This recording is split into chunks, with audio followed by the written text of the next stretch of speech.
Ok chẳng mình tìm mua những gì vì cả này nó vì Adobe Photoshop TC chứ giờ tìm mua những gì vì cái đáo cho Adobe Photoshop cứ chỉ cầm chỉ đa đồng là ca chia chồng bón lơ raster graphic pixel đa anh ở nhà ở đẹp ra ai cài sầm rù khiếp nơi cùng là pixel bàn dạng bà lót đôi chỉ cài rù khiếp cài lồng rù khiếp nâng ca cu cùng lù digital ចាត់ Adobe Photoshop ត្រូវបានទទួលស្គាល់យ៉ាងទូលំទូលាយថាជាកម្មវិធីឈានមុខគេសម្រាប់ការកែសម្រួលរូបភាពប្រកបដោយវិជ្ជាជីវៈនិងការបង្កើតមាតិកា Digital ដែលត្រូវបានគេប្រើប្រាស់យ៉ាងទូលំទូលាយដោយអ្នករចនាអ្នកថតរូបនិងអ្នកបង្កើតមាតិកាជុំវិញពិភពលោកអូខេអញ្ចឹងចំណុចទី2គឺថាសមត្ថភាពនិងមុខងារសំខាន់ៗរបស់ Photoshop ណាអញ្ចឹងការបង្កើតនិងកែលម្អរូបភាពចឹងគេថា create and enhance photo ចឹងអាចកែតម្រូវកម្រិតពន្លឺតុល្យភាពពណ៌ភាពច្បាស់និងសមត្ថភាពរូបភាពដើម្បីកែលម្អឬជួសជុលរូប digital ឲ្យមានគុណភាពកាន់តែប្រសើរចំណុចមួយទៀតគឺថាការបង្កើតស្នាដៃ 3D ចឹងប្រើប្រាស់ឧបករណ៍ 3D ដែលមានស្រាប់នៅក្នុង Photoshop ដើម្បីបង្កើតអក្សរ 3D រាង3វិមាត្រនិង model 3D ដែលមានផ្ទៃមួយទៀតការបង្កើត animation និងកែសម្រួលវីដេអូអញ្ចឹងអាចនាំចូល timeline វីដេអូកែសម្រួលរូបភាពបន្ថែមស្ទាប់អក្សរនិងនាំចេញជា animation ឬឯកសារវីដេអូបានត្រឹមជាងថាការគ្រប់គ្រង model ពណ៌អញ្ចឹងគ្រប់គ្រងប្រព័ន្ធពណ៌ជាច្រើនដែលសមស្របសម្រាប់ការបោះពុម្ពប្រព័ន្ធ digital រួមមាន RGB CMYK Grayscale ហើយនិង Lab Color មួយទៀតគឺថាការគ្រប់គ្រងទ្រង់ទ្រាយឯកសារអញ្ចឹងអាចបើករក្សាទុកនិងនាំចេញនៅឯកសារ graphic បានច្រើនប្រភេទដូចជា PSD JPEG PNG PATIF ណា PDF និង FARAW ដែលធ្វើឲ្យមានភាពងាយស្រួលក្នុងការធ្វើការជាមួយកម្មវិធីនិងឧបករណ៍ផ្សេងៗការពង្រឹងមុខងារតាមរយៈ plugin ចឹងអាចបន្ថែមមុខងារថ្មីៗនៅក្នុង Photoshop ដោយប្រើ plugin ឬកម្មវិធីបន្ថែមនិង filter ផ្សេងៗដែលជួយបង្កើនសមត្ថភាពក្នុងការកែសម្រួលនិងបង្កើតការងារ graphic ឲ្យកាន់តែមានប្រសិទ្ធភាពអូខេចំណុចទី3យើងនិយាយអំពីការវិវត្តនិងកំណែ version របស់ Photoshop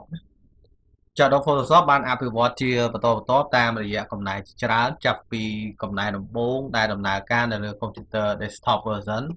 រហូតទៅដល់កំណែទំនើបដែលរួមបញ្ចូលនៅបច្ចេកវិទ្យា cloud និងអាចប្រើប្រាស់បានទាំងលើ desktop និង mobile device អញ្ចឹងការអភិវឌ្ឍជាបន្តបន្ទាប់នេះបានធ្វើឲ្យ Photoshop អាចសម្របខ្លួនទៅនឹងតម្រូវការកាន់តែទំនើបនៃការរចនា graphic ការកែសម្រួលរូបភាពនិងការបង្កើតមាតិកា digital អូខេមកចំណុចទី4យើងនិយាយអំពីរបៀបទាញយកនិងតម្លើងកម្មវិធី Adobe Photoshop ចឹងដើម្បីប្រើប្រាស់ Adobe Photoshop អ្នកត្រូវទាញយកនិងតម្លើងកម្មវិធី Adobe Creative Cloud ចា Adobe ផ្ដល់ជូននៅ Photoshop ជាសេវាកម្ម Shield ដែលអនុញ្ញាតឲ្យអ្នកប្រើប្រាស់ទទួលបានកំណែថ្មីៗការធ្វើបច្ចុប្បន្នភាពនិងមុខងារថ្មីៗជាប្រចាំអូខេចឹងយើងមកមើលចំណុចទី4មួយរបៀបនៃការទទួលបាន Adobe Photoshop ចឹងយើងចូលទៅកាន់គេហទំព័រ Adobe ដើម្បីជាវឬក៏ទាញយកកម្មវិធី Photoshop ចុងបង្កើតឬក៏ចូលគណនី Adobe ណាដោយយើងបង្កើត Adobe ID ទាញយកនិងតម្លើង Adobe Creative Cloud Desktop App តទៅទៀតយើងជ្រើសរើស Photoshop ហើយចុច Install ដើម្បីតម្លើងកម្មវិធី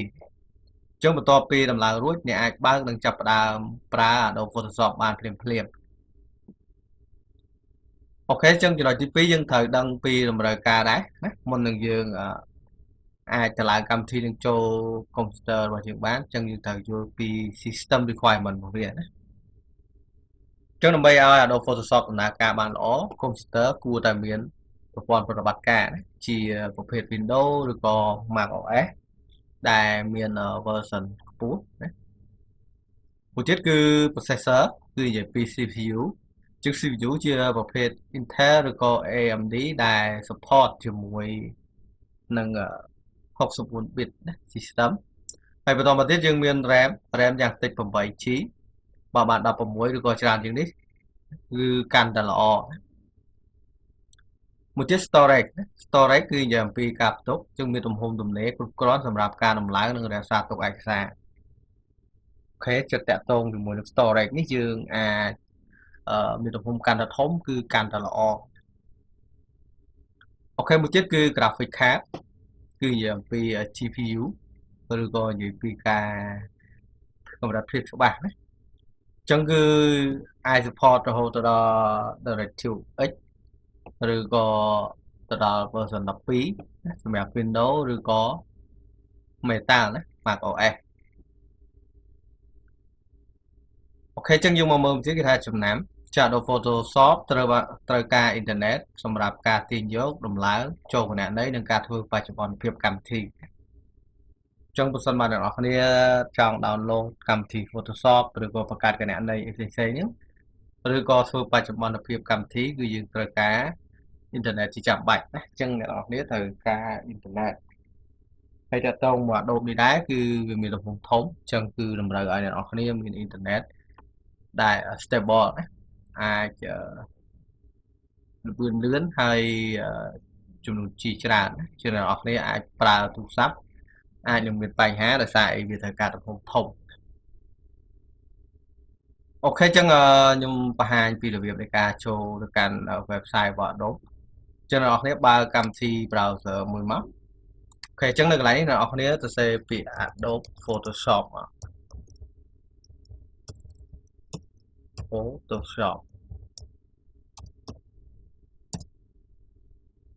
ូខេអញ្ចឹង Photoshop ដែលអ្នកនរគ្នាមកមើលមកអញ្ចឹងយើងមើលនៅកន្លែង website នេះគេដាក់ថា https://www.adobe.com អញ្ចឹងមានថាវាជាក្រុមហ៊ុនរបស់ Adobe ទៅយើងអាចចូលទៅបានណា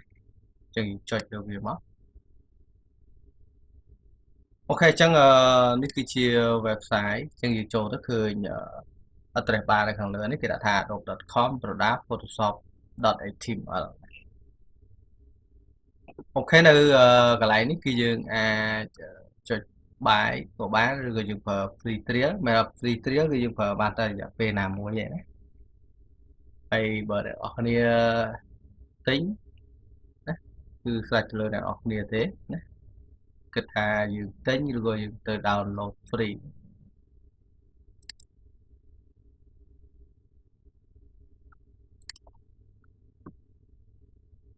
អូខេនេះគឺ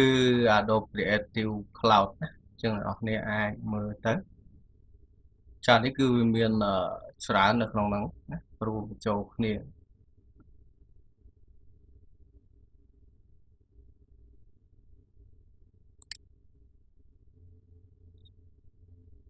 អូខេអញ្ចឹងកន្លែងនេះគឺ Photoshop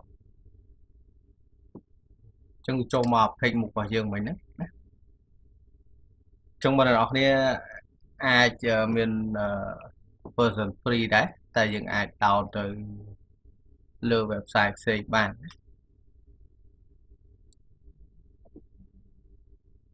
អូខេអញ្ចឹងសម្រាប់មេរៀន Photoshop របស់យើងគឺមានប៉ុណ្ណឹងអញ្ចឹងចូលមកវីដេអូ